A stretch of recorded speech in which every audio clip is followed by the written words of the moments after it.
Yung field trip nyo sa Manila Zoo, naalala nyo pa? Ay, oo naman. Uy, kinain ng Leon yung teacher ko. Paano mo makakalimutan yun? Totoo yan. Grabe naman. Susoli ko sa'yo. Magkalala. Nag-sorry naman na daw yun, Leon. Pero may memory ako dyan sa Manila Zoo.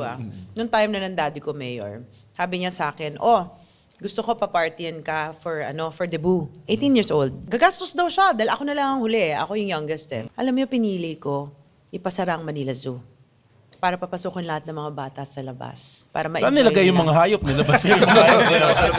Gagamitin lang namin itong lugar na to. Nakihalubilo! Lagay nyo muna sa CCP. May Leon sa Leon, CCP. mga 18 animals, no? Pwede Mga mag-event James doon. and the Lion. May area doon na pang-event. Actually, maganda. Hindi Maganda. naman siya, yung may amoy, ganun. Wala. In fact, even doon ka sa area ng mga animals, wala ka maamoy. Maganda ang upkeep ng Manila Zoo dahil magaling yung head namin ng